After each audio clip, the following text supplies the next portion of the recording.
सभी व्यूअर्स को मेरा नमस्कार।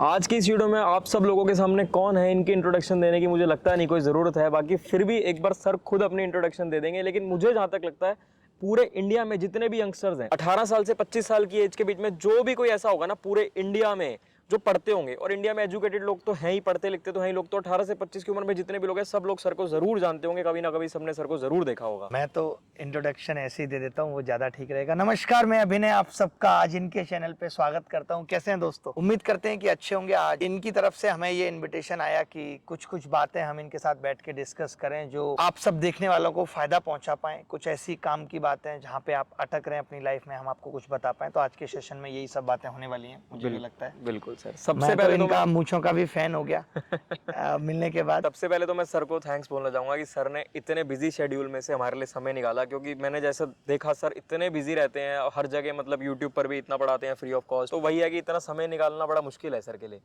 तो मैं ये स्टार्ट करना चाहूँगा, इस चीज़ से पूछना चाहूँगा सर से कि मैं जनरली लोगों को देखता हूँ बहुत स्ट्रेस रहते हैं, और आपके पास तो सर इतना ज़्यादा काम है कि आप तो सारा दिन ही काम में बिजी रहते हो, मुझे लगता नहीं कि फ्री होते होंगे।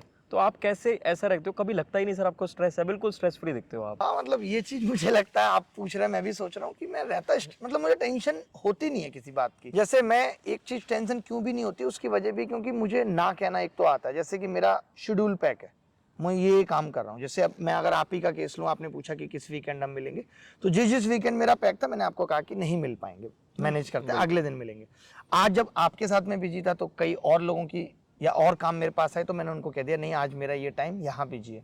तो मुझे लगता है कि जब आप अपने जीवन में होते हो, आपको एक तो ना कहने की आदत डालनी पड़ती है। आपको ना कहना, लोगों को प्यार से समझाना कि आज आपका ये काम है। जैसे मैं कभी ऐसा नहीं करूंगा कि अभी ये काम कर रहा हूँ और किसी ने कहा ऐसा कर लो फिर ये कर लेते, नहीं। मेरा मुझे पता है सुबह 8 से 9 मैंने क्लास ली, 10 से 12 मैंने क्लास ली, 2 से 4 मैं ये कंटेंट बनाऊंगा, रात को 8 से 10 क्लास लूंगा या 9 से 12 यूट्यूब की क्लास लूंगा। तो मैं उसको पहले प्लान कर लेता हूँ टाइम को। तो फिर क्या है ना, फिर आप पे बर्डन नहीं आता, टेंशन नहीं आती, स्ट्रेस नहीं आता। और थोड़ा बहुत मुझे लगता है कि मेडिटेशन जैसे मैं जरूर करता हूँ, और मेडिटेशन ऐसा नहीं है कि मैं उसके लिए अलग से बैठता हूँ। अंकल, मैं अंकल का भी इंट्रोडक्शन करा देता हूँ। अंकल इनके फादर हैं और ये खुद जीएसटी इंस्पेक्टर हैं, आप सबको पता ही होगा। और अंकल पहले गवर्नमेंट जॉब में थे, अभी एडवोकेट हैं। अंकल से मिलकर भी बहुत अच्छा लगा। तो अंकल, मेरा ये रहता है कि मैं ये नहीं करूंगा कि अलग से कोई मेडिटेशन के लिए टाइम निकाल रहा हूँ। जैसे मैंने ये जाना है कि मेडिटेशन इज द अच्छी सांसें लेना, गहरी सांसें लेना। तो मैं अपनी जब मुझे याद आता है तो मैं वो काम करता रहता हूँ कि मुझे हल्का सा फील हुआ टेंशन, मैंने गहरी सांसें ली। और फिर एक चीज और होती है कि जब आप अच्छा करते हैं तो उस चीज की एक पॉजिटिव एनर्जी आती है। लाइक जैसे मैं यूट्यूब पे पढ़ाता हूँ तो मैं वहाँ 3 घंटे खड़ा होता हूँ, मुझे कब नहीं पता होता कि कब वो 3 घंटे गुजर गए। तो वहां से मुझे एक बहुत पॉजिटिव एनर्जी मिलती है। जब मैं बच्चों के कमेंट देख लिया, अरे सर आप बहुत अच्छा कर रहे हो, मैं गांव में हूँ, मैं कोई कोर्स नहीं खरीद सकता था, आपके इस पढ़ाने से मुझे बहुत कुछ सीखने को मिल रहा है और मैं पक्का सिलेक्शन लेके दिखाऊंगा। तो ये कुछ चीजें ना आपको पॉजिटिव बनाए रखती हैं, अच्छी चीजें। आप जैसे अंदर से हो वैसे बाहर से रहोगे तो शायद आप खुश रहोगे हमेशा। मैं यही चीज़ कहने वाला था सर, आप जैसे अंदर से हैं वैसे ही बाहर से हैं, और आपके स्माइलिंग फेस का राज भी यही है कि आप सबकी इतनी हेल्प करते हैं और आपको इतना सेटिस्फेक्शन मुझे लगता है मिलता होगा। वही चीज है मेन, आपके मन, आपका फेस ही ऐसे स्माइलिंग रहता है ऑलवेज। और रही आपने जैसे कहा कि मेडिटेशन की ज़रूरत आपको कैसे, इतने बढ़िया इन्वायरमेंट में आप आ जाते हो, तो एक सांस अच्छी लो तो इतनी ऑक्सीजन मिल जाती है जितनी आम आदमी को सारे दिन में नहीं मिल पाती। ये बात है एकदम। और आप 8-10 लोगों के जब दिन में दुख सुन लेते हो, आपके आसपास जो लोग हैं और उनका दुख उनके साथ खत्म कर देते हो, उनके साथ बांट लेते हो, चलो यार पार्टी करते हैं, चलो यार ये करते हैं। छोटी छोटी खुशियां जब लोगों के बीच में बांट लेते हैं। जैसे मैं यहाँ आता हूँ तो यहाँ बहुत सारे बच्चे बाहर मिल जाते हैं, उनको पूछ ले चलो यार आज पिज्जा पार्टी करते हैं, मोहल्ले के बच्चों के साथ पिज्जा पार्टी कर ली। मेरे बहुत छोटे छोटे से दोस्त हैं और आपकी एज के भी मेरे बहुत सारे दोस्त हैं। ये है बिल्कुल खुश रहने का एक बिल्कुल बेस्ट वे है कि हर एज ग्रुप का आदमी, चाहे वो बच्चा है, चाहे इनकी एज का है, चाहे इनसे बड़ा है, इनका फ्रेंड है, हर एक के साथ ये उनका दुख दर्द जो है सुनते हैं और उनको रिजॉल्व करने की पूरी कोशिश करते हैं।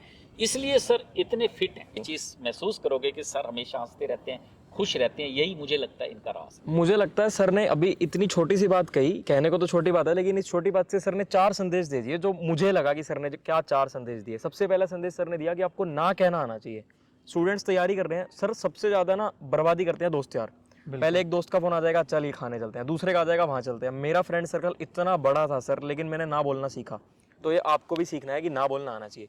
दूसरा, जैसा कि सर ने बोला, मेडिटेशन के लिए अलग से समय नहीं निकालना पड़ रहा, तो आपको समय अपना मैनेज करना आना चाहिए कि आप खाली बैठे हो, मान लो आप किसी दोस्त की वेट कर रहे हो, 15 मिनट है, 15 मिनट में सर मैथ्स तो नहीं पढ़ सकते, लेकिन 15 मिनट में वोकैब तो पढ़ सकते हैं ना। वोकैब की फोटो खींच के रख ली फोन में पढ़ लिया। स्ट्रेस केवल तभी होता है ना जब हम जो सोचते हैं वो नहीं कर पाते। बिल्कुल। उसकी वजह है, यही है। तो अगर हम ये सोच लें कि हम कैसे करेंगे जो हमने सोचा है और उस सॉल्यूशन को फाइंड कर लें, तो स्ट्रेस की हाँ, कोई वजह ही नहीं। वही टाइम मैनेजमेंट बहुत जरूरी है, बहुत तीसरा। जरूरी है। और चौथा ये है कि सर आपको ना पॉजिटिव देखनी है हर चीज में। जैसे कि मैं आपको देखता हूँ हमेशा ना हर चीज में पॉजिटिव ढूंढते हैं। अगर कोई आपके बारे में नेगेटिव भी बोले, वैसे तो सर सभी लोग आपके बारे में पॉजिटिव बोलते हैं, लेकिन फिर भी सर कहीं ना कहीं कुछ लोग ऐसे होते हैं जो नेगेटिव बोल देते हैं, तो आप उसमें भी पॉजिटिविटी ढूंढते हो। जितना मैंने ऑब्जर्व किया, हमेशा मैंने ये पता चीज़ नहीं देखी मुझे है। ऐसा हो गया अंकल, पता नहीं आप शायद एज ने समझ पाए, मुझे कुछ बुरा नहीं लगता। जैसे कोई मुझे बताए यार तुमने ये गलत किया, तो मैं उसी पल ये जरूर सोचता हूँ कि कहीं किया तो नहीं है गलत।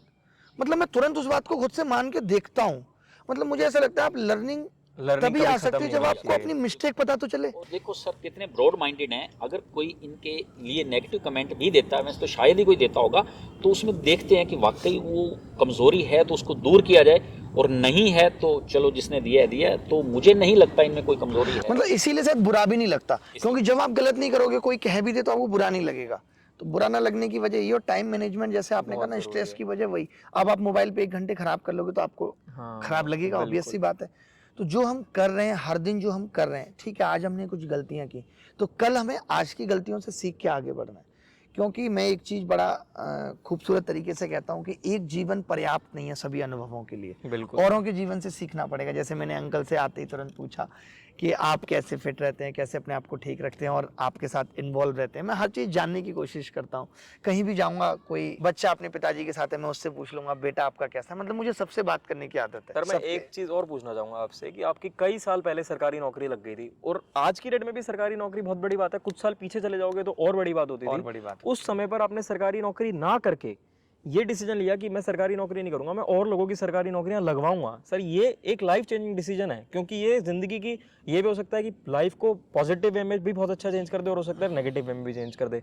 तो वो कहाँ से आप में इतनी हिम्मत आई और कैसे आपने किया कि मैं ये ना करके ये करूँ? मतलब मुझे ऐसा लगता है, अगर जब मैं अपने बचपन में अतीत में झांक के देखता हूँ कि मुझे बनना तो टीचर था, जिस हिसाब के मेरे थॉट्स से या जिस हिसाब की मैं चीज़ें सोचता था कि बहुत सारे लोग मुझसे जुड़े रहें। लेकिन अब आप समझ सकते हैं कि हमारे दौर में, अब तो फिर भी आसान है, लेकिन 2012-11 के दौर में टीचर को एक अपना लाइफ मुश्किल का था। प्रोफेशन बनाना बहुत मुश्किल था। मैं सोचता तो था कि मुझे ऐसा कुछ बनना है, बट मुझे नहीं पता था कि टीचर बनना है। तो उस वक्त तो ऐसा कह सकते हैं कि सरकारी नौकरी थी। मैं अपने किसी भी टाइम को ये नहीं करना चाहता था कि यार मैं उसके इंतजार में खराब कर दूं। मैं कॉलेज से निकला, मेरा प्लेसमेंट हुआ, तो प्लेसमेंट के बीच में 7-8 महीने का गैप था, तो मैंने सोचा सरकारी नौकरी की तैयारी कर लेते। और मैं हमेशा सोचता यही था कि कुछ नहीं होगा, चलो ठीक है MTS तो निकाल लेंगे। मुझे आज भी याद है जब हम गाँव से आए थे, और मेरे अब सर पिताजी को कितने यही कहा। इंस्पेक्टर लगवा दिया आपने, कितने इंस्पेक्टर आपकी दुआ से लगे हैं और आपकी वजह से लगे हैं। तो मेरा ये था, जब मैंने पढ़ाना शुरू किया तो मैंने देखा कि यार पढ़ाने में तो बहुत गैप है, बहुत खाई है। लोग तो जो चीज़ें ठीक तरीके से पढ़ानी चाहिए वो नहीं पढ़ा रहे हैं। मुझे पता नहीं कैसे इतनी सारी नई चीज़ें, नए आपने तरीके, आपने पढ़ने के बाद अगर कभी देखा हो तो मैं जीरो करना, ये सब नए कॉन्सेप्ट्स हाँ, ट्रिक्स। मेरे पास थे, ये कहीं नहीं थे। मतलब एक इतने अजीब कॉन्सेप्ट जो किसी किताब में नहीं है, कोई पढ़ा नहीं रहा। तो मुझे ये लगता था कि लोग जाने कि कुछ नया भी है। सर किसने मोटिवेट किया? कोई ना कोई तो ऐसा जरूर होता है लाइफ में कि हर किसी की ना, जो भी सफल आदमी होता है उसके पीछे कोई ना कोई होता है। एक बहुत पुरानी कहावत है कि हर सफल आदमी के पीछे किसी औरत का हाथ है। तो कौन मतलब आपको कह सकते मोटिवेट हैं, मेरी करता एक था? दोस्त थी कि उसका भी ये कहना था कि तुम टीचिंग में बहुत अच्छा करोगे, मतलब तुम सरकारी नौकरी गलत ज्वाइन कर रहे हो। दोस्त थी, हाँ, यानी यहाँ भी औरत का ही हाथ है। देखो ठीक मतलब कहते हैं मतलब सब। उसका कहना ऐसा था कि यार तुम ना ठीक अच्छा करोगे, मतलब पढ़ाने में अच्छा करोगे। लेकिन मुझे भी लगता था ठीक है अच्छा करोगे, लेकिन मैंने इंतजार बहुत किया। 12, 13, 14, 15, 16 लगातार मैं सरकारी नौकरी भी ले रहा हूँ। मैं एक चीज बच्चों को भी कहता हूँ कि आप बनना कुछ भी चाहते हो, लेकिन एक नौकरी अगर आपके पास है तो वो आपको सेफ्टी, मोटिवेशन सिक्योरिटी देती है मिलती है। और वो समाज में प्रूव कर देती है कि आप किसी लायक हैं। वैसे समाज आजकल मानता नहीं जब तक आप ज्वाइनिंग ना करें तो कि आपका सिलेक्शन हुआ है, लेकिन आपको ये लगने लगता है या आपके घर वालों को लगने लगता है कि ये कुछ कर सकता है। घर वालों को एक भरोसा जगता है और आपका खुद का भरोसा जगता है। तो मैं सरकारी नौकरी को सीढ़ियां मानता हूँ जीवन में कुछ भी बड़ा करने के। आपकी इस बात से ना एक बहुत बढ़िया चीज मेरे को याद आई सर। जैसे मेरा 2018 बैच है और ज्वाइनिंग आई थी 2022 जनवरी में, लगभग 4 साल आप कह सकते हो। तो वैसे तो किसी को पता ही नहीं था कि मैं तैयारी कर रहा हूँ। फाइनल रिजल्ट आने के बाद लोगों को पता चला था। फाइनल रिजल्ट आया था 21 अप्रैल में। उसके बाद भी ज्वाइनिंग में लगभग 7-8 महीने लग गए। तो लोगों को ये लगता था कि हम पागल बना रहे हैं दुनिया का, कि ये तो पागल बना रहा है, इसका कोई सिलेक्शन विलेक्शन नहीं हुआ। सिलेक्शन होता तो घर थोड़ी बैठा होता। एक और बात बताना चाहूंगा इसी चीज से, मेरे फादर मतलब मेरे को इतना सपोर्ट करते हैं। शायद ही पेरेंट्स ऐसे, वैसे हर पेरेंट को करना चाहिए, लेकिन कम पेरेंट्स होते हैं जो इतना सपोर्ट करते हैं। लेकिन जो करते हैं उनके बच्चे आगे निकलते हैं। आप इसका सबसे बड़ा एग्जाम्पल। और मैंने अंकल बहुत लोग देखे हैं, मैं और मैं father खुद का भी, मैं कुछ बताऊंगा जैसे आप भी बताना फादर की कुछ, बट एक मेरे example फादर की दूंगा भी आपको।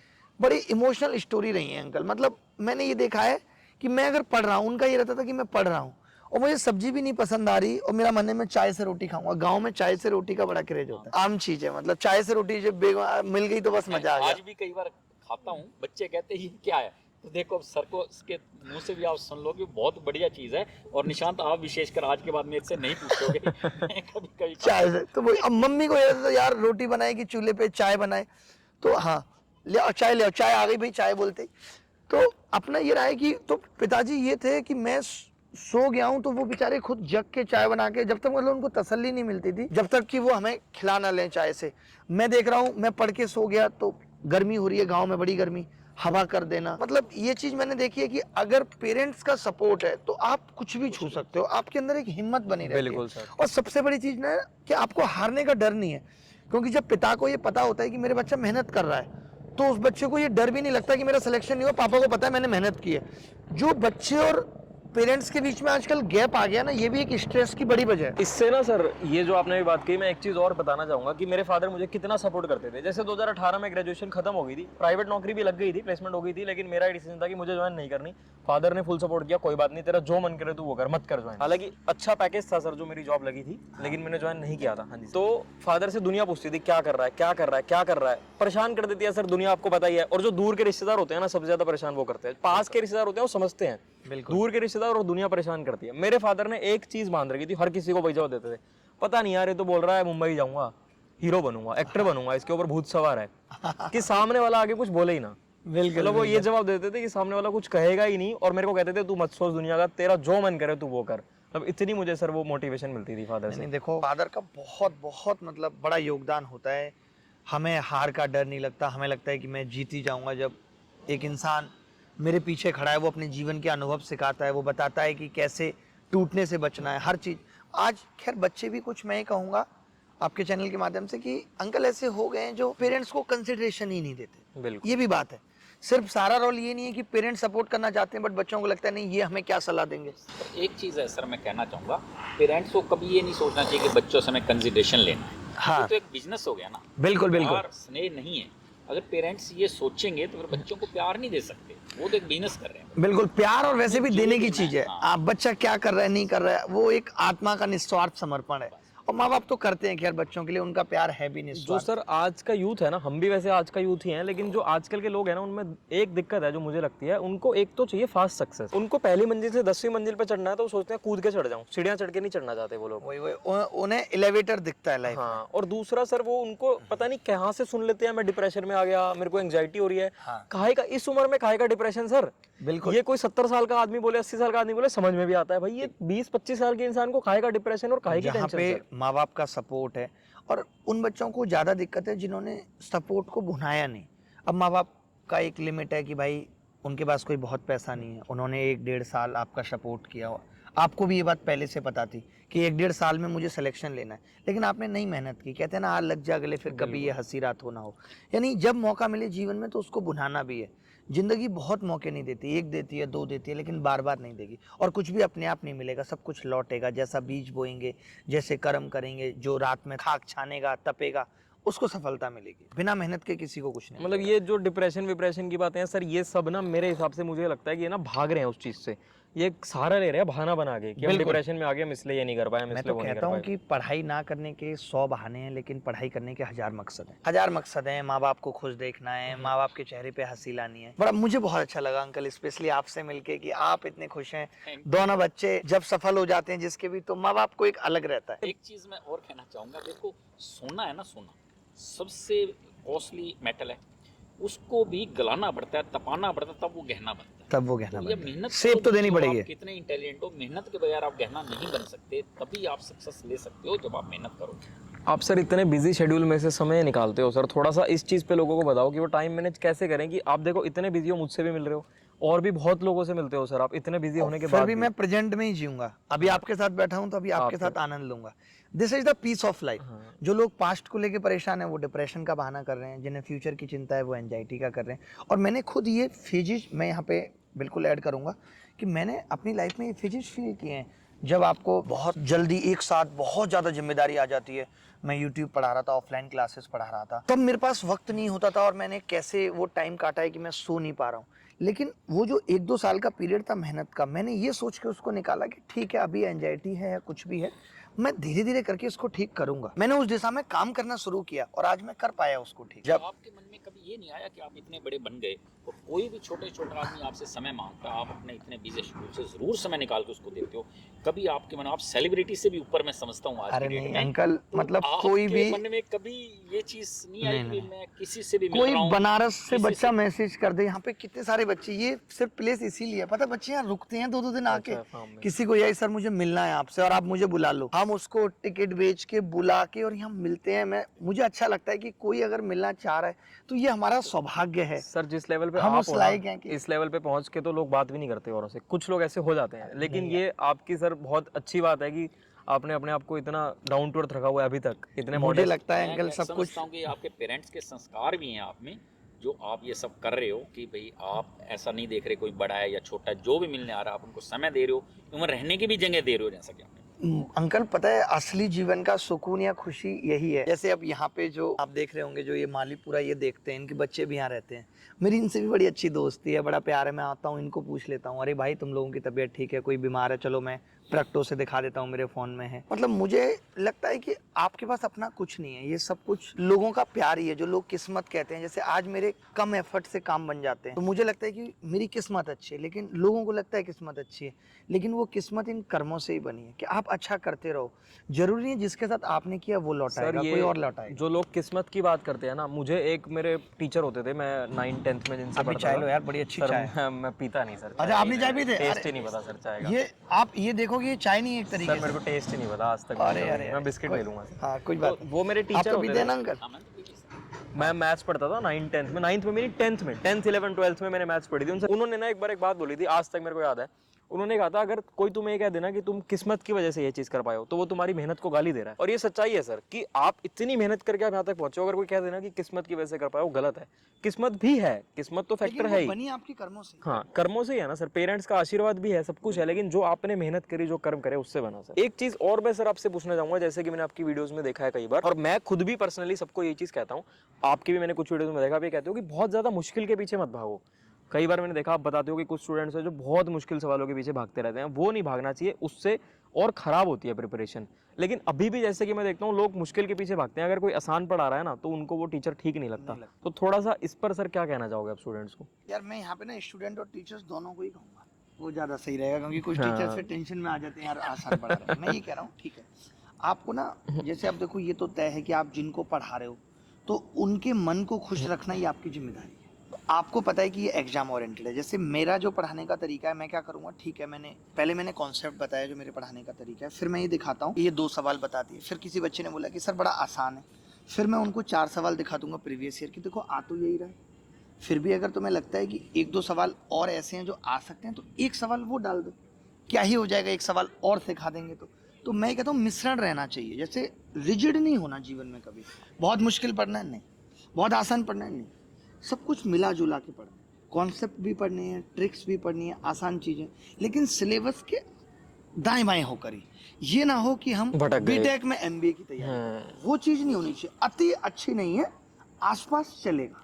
एक जैसे ना जब मैं एग्जाम देता था, मेरी एक आदत थी, पता नहीं वो अच्छी आदत है खराब आदत है, मैं तुक्के मार के आता था सर, गेस कर देता था जितने आते थे। वैसे तो मोर देन मतलब 90% पेपर आता ही होता था, क्योंकि तैयारी काफ़ी अच्छी थी, लेकिन जो नहीं भी आता था मैं गेस करके आता था। जीके में स्पेशली मैं खूब गेस करता था, क्योंकि जीके सर ऐसी है कि पढ़ने का मन ही नहीं करता था। तो आप क्या कहोगे स्टूडेंट्स को कुछ गेस? मैं इसे 100% सही कहता हूँ। मैंने जितने भी एग्जाम निकाले हैं फर्स्ट अटेम्प्ट से, यूपीएससी की प्री से लेकर के, ये गेस से सारे गेस करने आप अगर ये सोचते हो ना कि आपका एज इट इज पढ़ा हुआ आ जाएगा, तो कभी नहीं आएगा। आपको गैस का मतलब अब ये भी नहीं है कि ABCD जय माता दी, वो वाला नहीं है।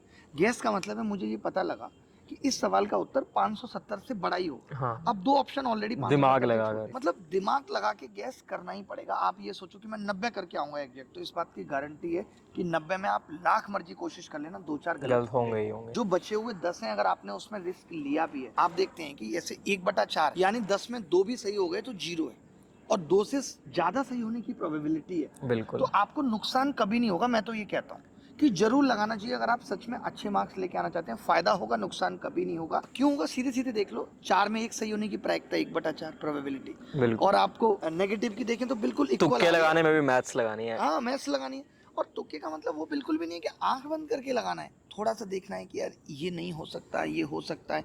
जैसे मान लेते हैं एंटोनिम सिनोनिम की बात कर लेते हैं। एंटोनिम पूछा, रूल आउट कर दो। एंटोनिम पूछा और दो ऑप्शन ऐसे हैं जो आपस में सिनोनिम है, आप ये जानते हैं, दो ऑप्शन आपस में सिनोनिम वो रूल आउट हो अब गया। इसका मतलब इन दोनों में से उत्तर नहीं हो सकता, वरना दोनों होते।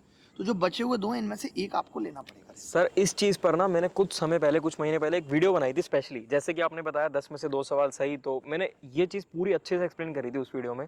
और मैं हमेशा लोगों को ये कहता हूँ कि गेस करना चाहिए लोगों को। लोग ना, ये मैं बताऊं ना वो सिर्फ क्यों गैस है? के भरोसे नहीं जाना नहीं, चाहिए, नहीं, पहले तैयारी बंदा आपकी अच्छी हो, लेकिन वो अटेम्प्ट सेकेंडरी है। 98-99% होना चाहिए। हाँ। लोग जनरली क्या करते हैं, जैसे मॉक में तुक्का लगाया उन्होंने, 10 सवालों में लगाया तो 3 सही हो गए, 7 गलत।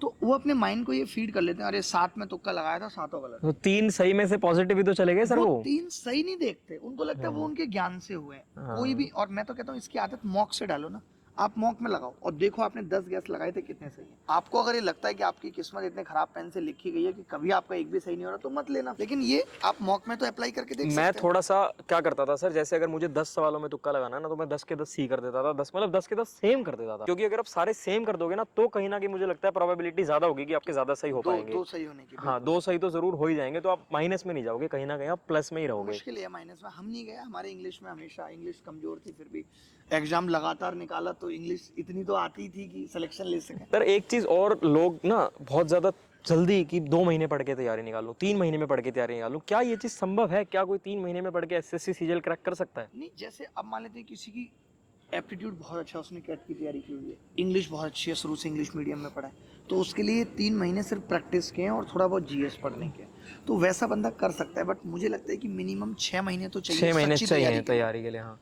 अच्छी और सच्ची तैयारी के लिए 6 महीने चाहिए। अब एक आध लोग ऐसे होते हैं जो निकाल देते हैं, हम सोचते हैं मुझे वैसा ही बनना है, तो उसे हम एक्सेप्शन कहते हैं। और मैं एक चीज कहता हूँ कि अपवाद तब जगह है, और अपवाद को टारगेट नहीं बना सकते। अपवाद तो इतिहास बनाएगा। कोई ये सोचे कि मैं पहले 10th में फेल होऊंगा फिर सचिन तेंदुलकर बनूंगा, पॉसिबल नहीं। और जो हिंदी मीडियम से कुछ लोग हैं ना सर, क्योंकि जैसा कि मुझे जितना पता है आप भी शायद हिंदी मीडियम से ही हो सर, हाँ। तो हिंदी मीडियम वाले बहुत डरते हैं सर। लेकिन आपका एग्जांपल अगर दें सर, आप हिंदी मीडियम के होते हो, इतनी बार आपने सिलेक्शन ली और आज भी आप कितना एक्सेल कर रहे हो सर अपनी लाइफ में, तो वो चीज मुझे लगता है यार हिंदी इंग्लिश से बहुत फर्क नहीं पड़ता है। एक टाइम में जब आप सफल होगे ना, तो आपके अंदर वो कॉन्फिडेंस आ जाएगा। वो सफल ना होने तक ही ये डर है कि हिंदी और इंग्लिश। आज मैं विदेश जाकर भी अगर कोई मीटिंग करता हूँ किसी से, तो हमारी कंपनी है, मैं जहाँ भी, जैसे कुछ मेरे बिजनेसेस हैं, तो लोग ट्रांसलेटर खुद से भेजते हैं, लेके आते हैं। मैंने देखा अभी पिछले कुछ महीने में मेरी साउथ की 1-2 कंपनियों से मीटिंग हुई, तो उनको ये पता होता है पहले से कि सर इंग्लिश नहीं बोलेंगे, तो एक ट्रांसलेटर मीटिंग में बैठाया ये होती है सर सफलता। तो इसका इसलिए कोई टेंशन की बात नहीं। हम पे कभी प्रेशर नहीं रहा कि मुझे इंग्लिश में ही बोलना है या हिंदी में बोलना है। और मैं इंग्लिश भी बोलता हूँ तो अपने लेवल की बोलता हूँ, टूटी फूटी जो मुझे अच्छी आती है। देखो, इसको बोलते हैं सफलता, कि सामने वाला आपकी लैंग्वेज पे आए, ना कि आप उनकी लैंग्वेज पे जाए। और तो सर इसलिए ये आप हिंदी में हो या इंग्लिश में हो, किसी को घबराना नहीं है। अरे हिंदी हमारी मातृभाषा, हम तो प्रमोट करते हैं। ये जो हिंदी में इमोशंस ला सकते हैं, ये सर सिर्फ एक कम्युनिकेशन का ही तो तरीका है ना। इसको लोगों ने ना एक स्टैंडर्ड बना लिया कि भाई इसको इंग्लिश बोलनी नहीं आती यार, ये तो अनपढ़ है। ये लोगों को लगता है कि ऐसे इंग्लिश बोलते हैं मेट्रो में किसी ने, ओ एक्सक्यूज मी, एब्सोल्युटली, ये वो, तो लोगों को लगता है ये बहुत हाई और फाई है। जबकि हमारा देश हिंदी को कितना प्रमोट करता है सर, हिंदी पखवाड़ा मनाया जाता है हर साल। और लेकिन आज भी लोगों की मेंटेलिटी तो वैसी है। जैसे मैं भी कहीं जाके नॉर्मल भाषा में बात करूंगा तो लोगों को लगता है अरे सर, लल्लू लेकिन आदमी। कई बार इंग्लिश बोलते हुए ऐसे शब्दों का प्रयोग करते हैं। एक बार मैं मेट्रो में जा रहा था, 2 लड़कियां आपस में इंग्लिश में बात कर रही थी। एक कहती, I have seen so many instances. ये फैक्ट है सर, ये कोई जोक नहीं सुना रहा।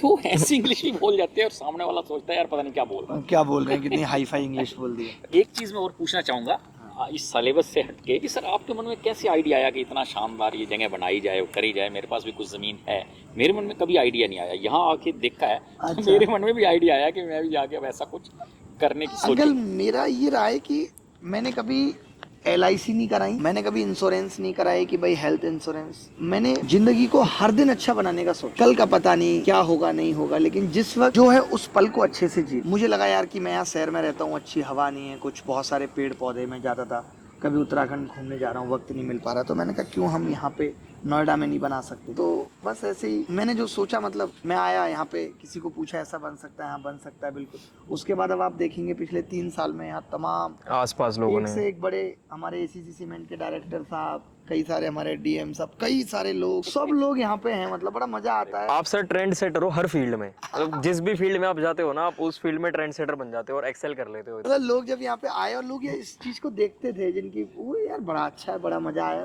लोगों से बातें हुई, दोस्ती, तो बहुत अच्छा लगता है यहाँ पे। जैसे क्रिकेट, जैसे मैं लॉकडाउन जब लगा तो लॉकडाउन से पहले जिंदगी बड़ी तितर बितर सी थी, कंप्यूटर की फाइल्स यहाँ वहाँ थी, सब कुछ अलग था। तो मैं लॉकडाउन को देख के बहुत खुश था कि यार चलो ठीक है, कुछ दिन वक्त मिलेगा, आराम मिलेगा तो सब सेट करें। तो मैंने उस टाइम पे बहुत आत्मचिंतन किया, जिंदगी क्या है सब कुछ सीखा।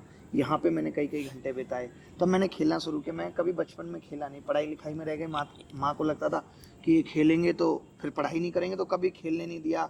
गांव में रहते थे तो गांव के बच्चों के बीच में ज़्यादा नहीं जाने दिया। मतलब मैं ये मानो अंकल कि मेरे साथ के जो बच्चे हैं, जो 8th 9th तक मेरे साथ पढ़े हैं गांव में, उसमें कई तो ऐसे हैं जो इस एज पे ही चले गए, लाइफ बहुत पीने लगे हैं, ऐसा कुछ होने लगा। जो मेरे कुछ 1-2 दोस्त हैं गाँव में, मैं उनको भी कहता हूँ आप नोएडा आ जाओ भाई, यहाँ पे कुछ काम कर लो। वो आप ऐसे समझो कि कोई सब्जी की रेडी लगा रहा है, उस लेवल पे मैं उन लोगों के बीच में रहा हूँ। उन लोगों के बीच में तो कभी खेला कूदा नहीं। तो यहाँ पे जब लॉकडाउन हुआ तो मैंने कहा हेल्थ के बारे में सोचने का मौका मिला कि शरीर है तो सब कुछ है। तो मैंने हल्का फुल्का क्रिकेट खेलना शुरू किया। तो मैं ऐसे डरा नहीं, जैसे लोगों ने कहा आप क्रिकेट नहीं आ सकते हो, सही बात थी, नहीं आ सकती। तो मैंने बोला कोई बात नहीं, रन अप लंबा। अच्छी लगती है या बॉलिंग? मैं बॉलिंग पे ज्यादा फोकस करता हूँ, क्योंकि मुझे लगता है कि मेरा रन अप शोएब अख्तर से भी लंबा है और मैं इतनी तेज भाग के आता हूँ। आज मौका नहीं रहा कि हम आपके साथ खेलते, कि मैं हाथ नहीं घुमा पाता, इतना तेज मेरा रन अप है। मुझे लगता है दौड़ वैसे तो पा नहीं पाता मैं दौड़, कम से कम इसी में दौड़ लेता हूँ, वहाँ से भाग के आ रहा हूँ। और फिर बैटिंग में भी मेरा ये है कि मैं एक हाथ से बैटी पकड़ता हूँ, एक हाथ से बल्ला। वो बचपन में नहीं, वो पटली होती थी, झूला जो पड़ता था उसकी एक पटली होती थी, आप झूलते थे उस पे रस्सी पे, उस पटली से खेले। तो वो आदत है ऐसे पकड़ने की। सर आज तो हमारा खेलना रह गया, लेकिन आपसे प्रॉमिस चाहिए कि कभी जल्दी दोबारा जरूर। दोनों भाई आओ, मैं तो कहता हूँ, और आपसे मिलेंगे, पूरे डे आपके साथ लंच वंच करेंगे साथ में। मैं खाना भी बहुत अच्छा बनाता हूँ। अरे वेरी गुड सर, वाह, मतलब ऑलराउंडर हो सर आप तो। तो कभी आपको अपने हाथ का खाना वाना भी खिलाएंगे बढ़िया, और यहीं पे खेलेंगे, बहुत मजा आता है। मतलब मैडम बहुत खुश रहती होंगी सर फिर तो, खाना आप अच्छा बनाते हो। थोड़ा सा कम बना पाता हूँ, लेकिन ये है कि बच्चे बड़े हो जाएंगे तो जरूर बनाऊंगा। यही सोचा है कि 35 साल तक रिटायरमेंट लेके फिर सर आपको कौन रिटायरमेंट लेने देगा? जिन बच्चों ने स्टूडेंट जीने नहीं देंगे, वो आपको कहाँ छोड़ने देंगे सर? नहीं, मतलब यूट्यूब पे तो पढ़ाता रहूंगा, यूट्यूब से कभी रिटायरमेंट नहीं लेने वाला। ये आपकी जो सर लॉकडाउन वाली बात थी ना, इससे मेरे माइंड में एक चीज़ आई है कि मेरे हिसाब से ना जिंदगी में बदलाव बहुत जरूरी है। जैसे आपने ये सारी चीजें कही,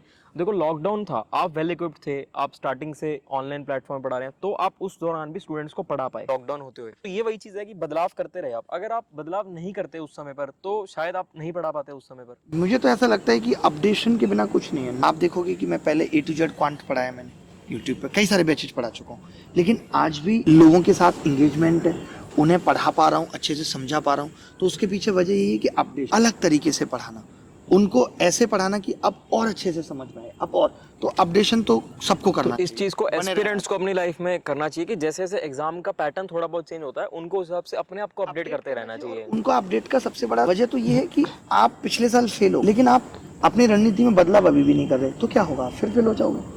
ये नहीं समझते लोग। जैसे आप एक बार सेलेक्ट हुए, आप दोबारा दोगे, हो जाओगे, क्योंकि आपकी जो स्ट्रेटेजी है, रास्ता क्लियर पता है। लेकिन बाकी लोग क्या है कि उनको ये नहीं पता लगता कि एक बार मैं गलत रास्ते पे जा चुका हूँ, फिर जा रहा हूँ, तो मंजिल मिलेगी कैसे? तो रास्ता बदलने की भी जरूरत होती है कई बार, हमारे तरीके पढ़ने के। मान लो मुझे पता है कि मैं रात भर पढ़ता था, पेपर की रात मुझे नींद नहीं आई, मेरा पेपर इसीलिए खराब हो गया, अगले साल फिर वही गलती कर रहा हूँ। तो अपनी गलतियों से सीख के अपडेशन करना पड़ेगा। सर एक चीज़ बताओ, जैसे लोगों के अपने आपके कैंडिडेट जो स्टूडेंट्स हैं, उनके मन में एक बड़ा कंफ्यूजन है कि क्या आगे एसएससी के थ्रू ये एग्जाम होगा या सीईटी के थ्रू होगा, क्या आप समझते हैं? मुझे ऐसा लगता है कि अभी तो एसएससी एग्जाम ले ही रहा है, लेकिन अगर सीईटी सरकार ने बोला अब तक आ जाना चाहिए था, बट अभी नहीं आएगा तो सही, थोड़ा वक्त लग रहा है, लेकिन सीईटी होगा। जैसे बहुत स्पीडली अब काम कर रही है एसएससी, तो इससे क्या ये एक मैसेज जा रहा है कि भाई वो शायद फटाफट ये खत्म करके जो 22 का बैच आना है उसके बाद सीईटी स्टार्ट करने की मूड में होगा कि फटाफट ऐसा एकदम ऐसा हो सकता है कि एसएससी का तो सीईटी से लेना देना नहीं है, बट एसएससी को ये बोला हुआ हो सकता है कि आप अपने पुराने बैकलॉग क्लियर करो